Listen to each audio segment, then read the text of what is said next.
welcome to the Edinburgh Comedy Festival live. So, the Edinburgh Festival, are you enjoying it?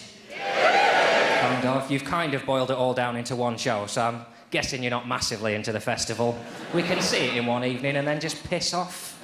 I quite like the Edinburgh Festival. I mean, there's nowhere in the world where there are more happy people trying to spread happiness for other people, and it, frankly, is mildly irritating. I'm not a big fan of the happy. If I'm honest, gives a cheer if you describe yourself as a happy person. Yeah. It's nice. Gives a cheer if you'd say you're always happy. Yeah. Bullshit, impossible. Absolutely impossible. What you're doing there is not paying attention. Because some stuff is shit, isn't it? It's just a fact in the world. Some stuff is shit, and you have to acknowledge that so you can deal with it. And the problem with happy people is if you say to them, "Oh, I'm just not feeling it today. I'm not very happy," their advice is terrible. It's always just, "Oh, you should, just chillax."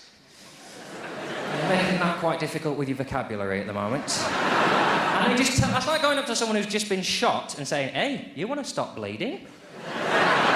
It's not advice, is it? I hate the simplicity of it. When I think of happiness, the image that comes to mind is a man in Edinburgh who's a homeless man, and he used to stand outside the Sainsbury's on Rose Street in town, and he used to sing Bobby McFerrin's "Don't Worry, Be Happy." And that was his thing, that it would cheer you up and you would give him some money. The song, if I'm honest, annoys me beyond belief. That's not advice, is it? Don't worry, be happy. Oh, I hadn't thought of that. That's a much better idea. There's a line in that song where he says, "Your landlord says your rent is late. He may have to litigate." Don't worry. That sounds a bit stressful to me, Bob. That sounds like the sort of thing, if it was happening to me, I probably would worry a little bit, just in case there was a solution I could find. Right? My lyrics to that song would be, "Your landlord says your rent is late. He may have to litigate. Perhaps it's time to consider a second source of income."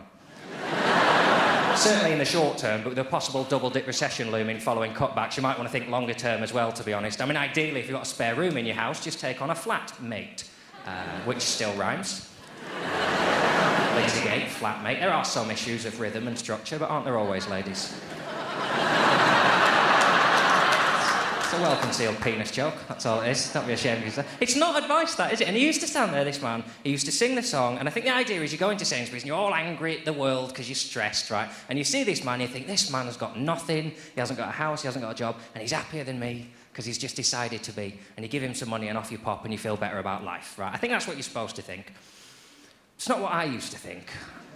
I couldn't help but think what he's really saying is, my decision not to worry about anything has led to me being unable to feed and house myself. Would you, as a man who was worried frequently, and not just about stuff that concerns you, but the most trivial, banal shit you could possibly imagine, give me some money to facilitate my future life choice? Because you don't worry selfishly, do you? Now I'm stressed about him. What he's basically saying is, can you worry for two? Because I'm not really bothered. Right?